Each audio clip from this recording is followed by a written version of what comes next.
Para la meditación y antes de orar, leeremos lo que nos dice la palabra de Dios en el libro de Salmos, capítulo 37, versículo 5.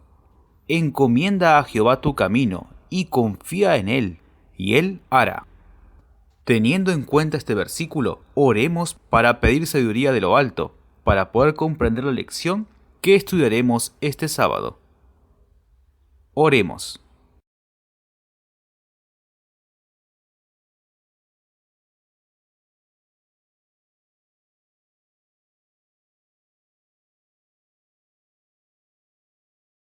Seguidamente, escucharemos las voces de algunos hermanos que han colaborado en el desarrollo de la lección de esta semana. La lección que estudiaremos este sábado se titula Victoria sobre Seón y Og. El verso áureo que leímos antes de orar y que se encuentra en Salmos 37, versículo 5, nos decía: Encomienda a Jehová tu camino y confía en Él, y Él hará. La nota de introducción al tema de la lección se encuentra en Patriarcas y Profetas, página 465, y nos dice: La fe serena de su jefe inspiraba al pueblo a tener confianza en Dios. Lo entregaron todo a su brazo omnipotente y él no les faltó. Ni los poderosos gigantes, ni las ciudades amuralladas, ni tampoco los ejércitos armados y las fortalezas escarpadas podían subsistir ante el capitán de la hueste de Jehová. Entremos de lleno a la lección de este sábado y estemos atentos a todas las enseñanzas que podamos extraer de esta historia relatada en la Biblia. Buenos días y feliz sábado a todos nuestros apreciados oyentes. El día domingo 7 de junio comenzaremos a estudiar nuestra lección, cuyo primer subtítulo es Israel amenazado de destrucción. La pregunta A nos dice: ¿qué instrucciones recibieron los israelitas con respecto a los moabitas y los amonitas? Aquí se nos cita Deuteronomios 2, 9 al 19. Y allí nos dice que Moab y Amón eran descendientes de los hijos de Lot. Y Jehová dijo a Israel que no los moleste, ni se empeñe contra ellos en la guerra, porque él había dado esa tierra por heredad a estas naciones. La pregunta B nos dice: cuando Israel llegó a la tierra de los amorreos, ¿qué mensaje envió Moisés a Sehón su rey y cuál fue su respuesta? Aquí se nos cita Deuteronomio 2, 26 al 30 y Números 21, 21 al 23. Y allí nos cuenta el versículo 27 que Moisés mandó el siguiente mensaje que decía: pasaré por tu tierra, por el camino iré, sin apartarme ni a la derecha ni a la izquierda. Moisés había mandado entonces a este rey un mensaje de paz, con palabras pacíficas, diciendo que iban a pasar por sus términos, por el camino, y que no se apartarían ni a derecha ni a izquierda. Su intención no era pelear contra este rey, sino solamente pasar por ese camino. Nos dice una parte del Espíritu y Profecía: estas naciones que estaban situadas en los confines de Canaán se habrían salvado si no se hubieran opuesto al progreso de Israel en desafío de la palabra de Dios. El Señor se había mostrado longánime, sumamente bondadoso, tierno y compasivo, aún hacia esos pueblos paganos. Entonces, Dios se había mostrado compasivo con estos pueblos, y por esto había enviado a través de su siervo un mensaje de paz. La respuesta de este rey fue rotundamente negativa y salió contra Israel a la guerra. Nos dice el versículo 23: mas Sehón no dejó pasar a Israel por sus términos. Antes juntó Sehón todo su pueblo y salió contra Israel en el desierto, y vino a Jahzat y peleó contra Israel.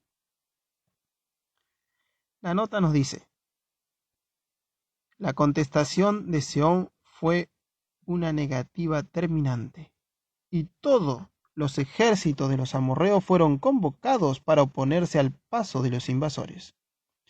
Este ejército formidable aterrorizó a los israelitas, que distaban mucho de estar preparados para sostener un encuentro con fuerzas bien pertrechadas y disciplinadas. Los enemigos le aventajaban ciertamente en habilidad guerrera, y a juzgar por la apariencia humana, pronto acabarían contra él.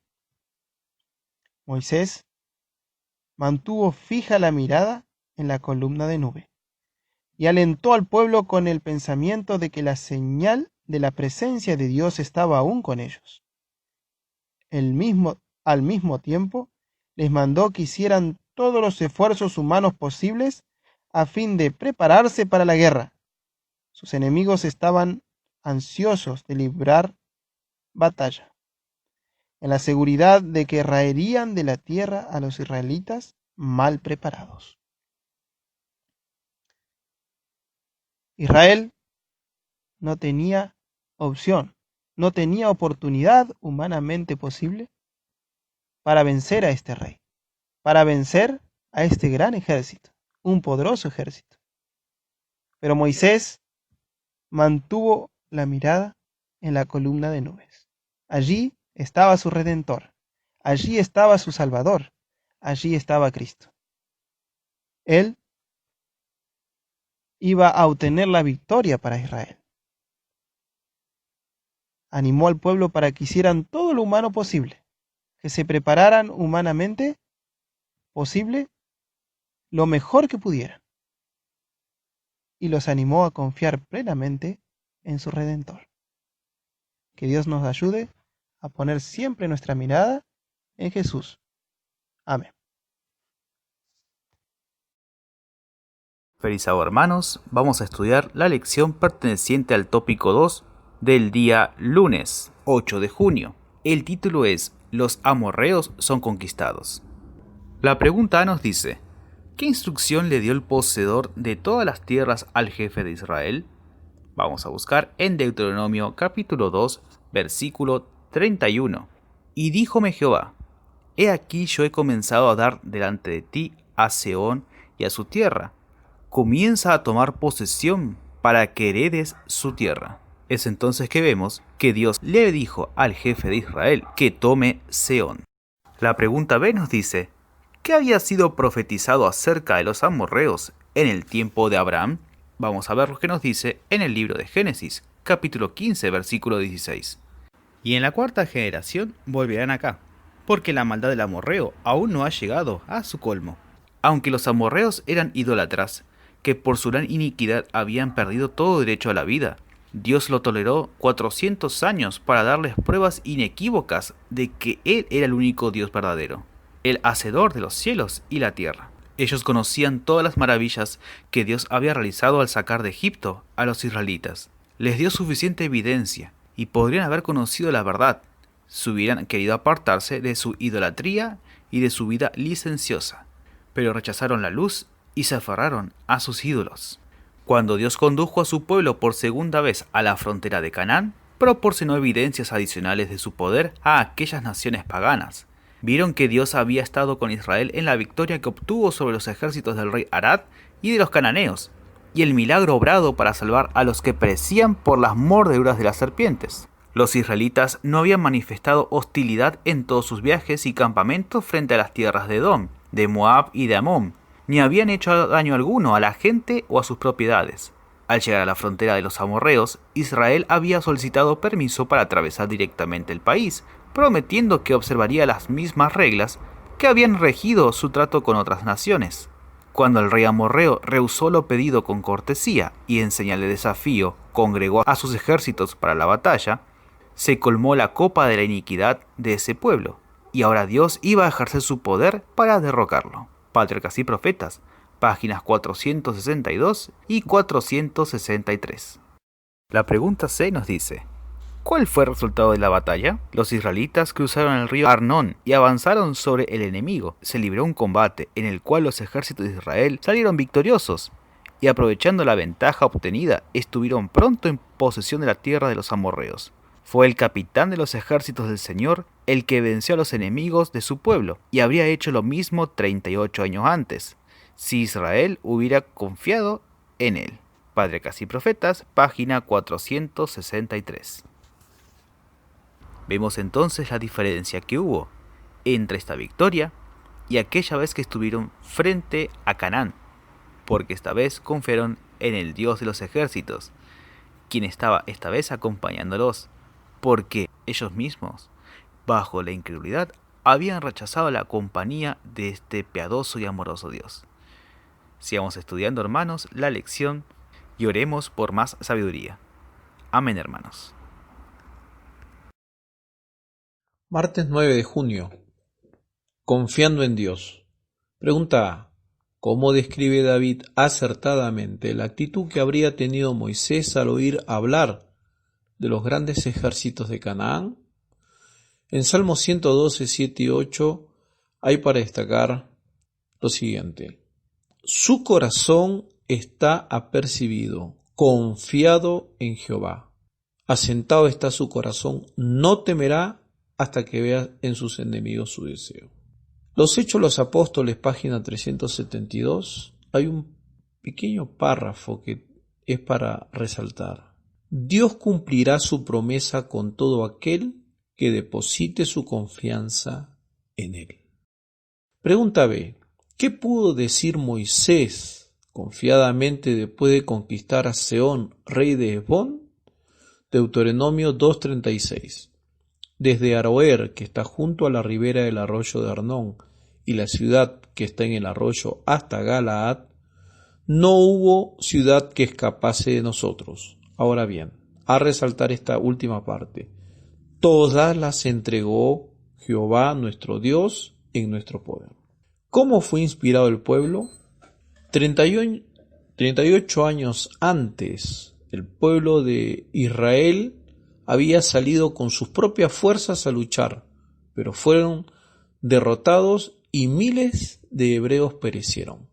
¿Cómo habían salido a luchar? En abierta oposición al mandamiento de Dios, sin Moisés, sin la columna de nube y sin el arca. Pero ahora Moisés estaba con ellos y fortalecía sus corazones con palabras de esperanza y fe. El Hijo de Dios, rodeado por la columna de nube, les mostraba el camino y el arca santa acompañaba al ejército. Patriarcas y Profetas, página 466. Pregunta C. ¿En qué podemos confiar al peregrinar a través de la vida en esta tierra? Pablo en Filipenses 1:6 nos dice, estando confiado de esto, que el que comenzó en vosotros la buena obra, la va a perfeccionar hasta el día en que venga Jesucristo. Los que viven en medio de los peligros de los últimos días deben comprender que justamente al comienzo de su experiencia, la verdad los unió al Salvador, de manera que Él, que es el autor y consumador de su fe, perfeccionará la obra que ha comenzado por ellos. Hermanos, Dios es fiel, y mediante Él han sido llamados al compañerismo con su Hijo. Como hombres y mujeres que cooperan con Dios haciendo la obra que Él les ha encomendado, avanzan de fortaleza en fortaleza. Según nuestra elevada vocación, página 26. En el cuarto tópico tenemos a otro rey que se llamaba Og, rey de Basán.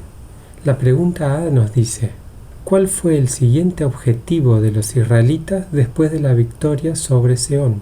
El objetivo lo estaba dando Dios. Tengamos en cuenta esto porque la nube los guiaba. Y dice la palabra de Dios, y Og, rey de Basán, nos salió al encuentro con todo su pueblo para pelear en Edrei. Este lugar, Edrei, es bastante al norte, pero sin duda Dios tenía el objetivo de tomar esta tierra, como le había dicho anteriormente a Moisés. La nota nos aclara que había algunas particularidades de este lugar. Ante ellos se extendía el reino de Basán, dice la nota, poderoso y muy poblado, lleno de ciudades de piedra, que hasta hoy inspiran asombro al mundo. Y habla de la cantidad de ciudades 60, fortalecidas con un muro alto, pero también muchas sin muro. Es interesante que la geografía del lugar también era muy especial. El Espíritu de Profecía nos comenta que había cimas, lugares profundos. ¿Y qué mensaje le dio Dios a Moisés? El mensaje era claro: no le tengas miedo, que en tu mano lo he dado, a él, a todo su pueblo y su tierra, y le harás como le hiciste a Sehón. Tengamos en cuenta que Og era un rey gigante, uno de los gigantes que anteriormente habían sido descritos por los espías. Si recordamos lo que nos decía Números 13:32, el relato de los espías decía: esta tierra que traga a sus moradores, y todo el pueblo que vimos en medio de ella son hombres de grande estatura.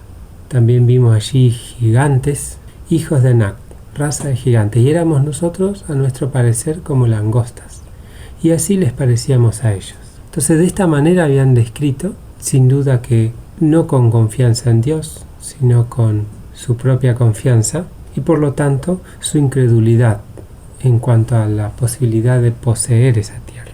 Pero ahora estas dificultades no estaban más. Gracias a esta confianza, gracias a la confianza en Dios, Dios los pudo acompañar y no había ninguna dificultad, ni las ciudades amuralladas, ni las casas fortificadas.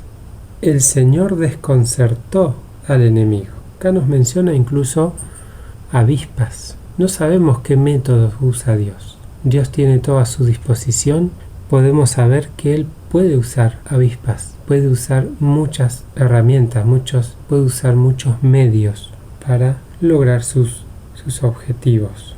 Sin duda, Israel salió victorioso, y tengamos en cuenta que esta región, la región de los amorreos, tanto de Sehón como de Og, fue poseída por 3 tribus, o 2 tribus y media, ¿no? Son la tribu de Rubén, la tribu de Gad y media tribu de Manasés, todo en tierra de los amorreos. No tocaron ni los amonitas ni los moabitas. Esas tierras quedaron como Dios les había dicho.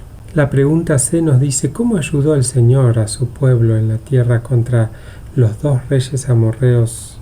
Ahora un punto importante: ¿cómo la nueva generación de israelitas vio el error de sus padres? Toda la nota me pareció muy interesante, pero donde responde esta pregunta dice lo siguiente: veían que el informe de los espías tocante a la tierra prometida era correcto en muchos sentidos. Las ciudades estaban amuralladas y eran muy grandes, y las habitaban gigantes, frente a los cuales los hebreos no eran sino pigmeos. Pero podían ver ahora que el error fatal de sus padres había consistido en desconfiar del poder de Dios. Únicamente esto les había impedido entrar enseguida en la hermosa tierra. Qué importante para nosotros también que podamos comprender esta necesidad de confiar en Dios. Dios obra según su voluntad, pero también obra para que podamos acercarnos a Él, podamos confiar en Él. Que Dios nos bendiga. Amén. Apreciados hermanos, feliz Santo Sábado para cada uno de ustedes. Gracias a Dios por darnos el privilegio de estudiar esta lección de escuela sabática que viene para darnos ánimo y para demostrar el apoyo y la presencia inseparable de Dios para con su pueblo. Qué precioso poder encontrar estos relatos bíblicos que nos inspiran, nos ayudan, hacen que nuestra fe pueda fortalecerse. En el tópico que estudiamos el día jueves 11 de junio, bajo el título Lecciones para nosotros, vamos a hacer un breve repaso de las 2 consignas principales. Y dice la primera: ¿qué lección podemos aprender al ver cómo Israel, muy superado en número desde una perspectiva humana, triunfó sobre sus enemigos? La Sagrada Escritura hablaba y nos decía: no con ejército ni con fuerza, sino con mi espíritu, ha dicho Jehová de los ejércitos. Qué precioso poder nosotros tener una promesa de parte de Dios en donde se revela de que la fuerza humana no tiene ningún valor. Por más que Israel hubiese preparado, si bien es cierto que ellos tuvieron en algunos momentos en donde Dios les ordenó que se prepararan, pero por las fortalezas que los enemigos tenían levantadas o construidas, podemos nosotros comprender de que podría haber sido imposible para ellos poder eh, conquistar estas tierras, sin tomar en cuenta la cantidad de personas, ¿no? Ejércitos grandes contra los cuales ellos tuvieron que pelear, enfrentar, y podemos ver cómo Dios obró en favor de ellos. Qué preciosa promesa para cada uno de nosotros. Y bueno, esas mismas promesas nos son dadas a nosotros. Hay algo importante que tenemos que tener en cuenta y tiene que ver con que el pueblo de Dios, los hijos de Dios, según nos dice la nota, siempre fue un rebaño pequeño. Pero pertenecer o permanecer del lado de la verdad, por supuesto, en la palabra de Dios, Dios es el refugio. ¿Qué significa esto? Que Dios es el que pelea en nuestro favor. Él es el que batalla en nuestro favor. Por lo tanto, tenemos ganada la victoria. Entonces, ¿no es Dios mayoría? Esta pregunta es muy importante. Claro que Dios es mayoría, si nosotros estamos del lado de Él. ¿Qué lección nos enseña este evento según Salmos 37:1 al 3? Bien, hoy día consideramos y vemos tantas injusticias que se cometen y nos vemos a veces envueltos en algunas de ellas, tristemente como víctimas. Que el Señor nos ayude a no ser victimarios. Pero una cosa es verdad, el Señor nos aconseja de no impacientarnos, guardarnos de la envidia de aquellos que hacen iniquidad y después son comparados como la hierba, que pronto van a ser cortados. Esto es interesante. El Señor promete una tierra y la promesa dice: vivirás en la tierra y en verdad serás alimentado. Dios mismo lo está diciendo. Nosotros debemos solamente esperar, pero claro, esperar no implica quedar en un estado de inacción. Debemos hacer también nuestra parte. El texto continúa diciendo: y haz bien. Esto implica la obediencia a lo que el Señor nos mande. El texto nos decía al final: encomienda a Jehová tu camino, espera en Él y Él hará. Ojalá que este sea entonces la lección que pueda quedar de la enseñanza para cada uno de nosotros. Encomendemos al Señor nuestros caminos. ¿Qué implican nuestros caminos? Nuestros planes, nuestros anhelos, nuestra preparación también. Sabemos que hacemos nuestra parte, pero el Señor también está guiando nuestra preparación. Todas aquellas cosas de las cuales nosotros tengamos que enfrentar, podamos hacer nuestra parte, pero que el Señor también, Él está para ayudarnos. Todo esto encierra una lección para nosotros, dice la nota. El poderoso Dios de Israel es nuestro Dios. En Él podemos confiar, pero acá está la condición. Debemos obedecer sus requerimientos y lo obrará por nosotros tan señaladamente como lo hizo por su antiguo pueblo. Entonces el consejo es que podamos nosotros seguir el camino. ¿Cuántas veces nos hemos encontrado con obstrucciones? Seguramente esas obstrucciones, como bien lo explica, parecen insuperables, pero para Dios no hay nada imposible. Dice el texto: seguid adelante, cumplid vuestro deber, cueste lo que costare. Ojalá entonces que podamos confiar humildemente en el Señor y seguir avanzando en este camino que el Señor nos ha señalado, el camino de la obediencia. ¿Y cuál es la recompensa? De que Dios estará siempre a nuestro favor. Dios bendiga a cada uno. Ese es mi deseo y oración. Amén. Apreciados hermanos, tengan ustedes un muy feliz sábado. hemos terminado el estudio de la lección de esta semana.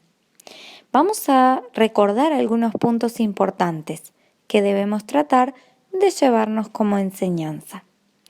Vemos que Israel pudo continuar su camino a lo largo de la tierra de Canaán, pero Dios le prohibió molestar a los moabitas y amonitas. Al llegar a la tierra de los amorreos, también buscaron pasar sin pelear, así como habían hecho en el caso de los edomitas, pero nuevamente ellos les salieron a atacar. Recordemos que en tiempos de Abraham no habían colmado los amorreos la paciencia de Dios, pero por no buscar a Jehová en su tiempo de oportunidad, la gracia terminó para ellos, y entonces estos pueblos paganos que habían rechazado de forma consistente al Dios de Israel, al Dios verdadero, fueron entonces destruidos. Recordemos también que Moisés siempre mantuvo su confianza en Dios y animó al pueblo a mantener una firme confianza en Jehová. A pesar de que los pueblos a los cuales tenían que enfrentarse eran más numerosos y mayores en fortaleza y en recursos en cuanto a armas, quizá, o a preparación para la guerra, Dios les daba la seguridad de la victoria. En este caso, cuando tuvieron que enfrentar a Og, rey de Basán, esto fue una prueba de fe para ellos, porque estas naciones tenían población de gigantes. Entonces Israel debía tener plena confianza en que Cristo les daría la victoria y que estos triunfos no eran obtenidos por su propia fuerza ni por su propia destreza, sino por el poder de Dios. ¿Qué lecciones podemos también llevar para nosotros, para nuestra vida espiritual? Bueno, debemos recordar que en nuestra experiencia de salvación debemos mantener también absoluta confianza en que esta obra maravillosa es hecha gracias al sacrificio expiatorio de Cristo. Él nos da el arrepentimiento, Él nos perdona, Él transforma nuestro carácter pecaminoso y entonces se obra en nosotros tanto la justificación como la santificación. Y cuando Cristo venga, si es su voluntad, estaremos también dentro de los que serán glorificados para ver a nuestro Señor en el aire. Aprendamos a confiar en Dios. Todos los triunfos que podamos obtener en nuestra carrera cristiana son gracias a la gracia de nuestro Señor Jesucristo, el Todopoderoso. Que Dios nos bendiga, es mi deseo y oración. Amén.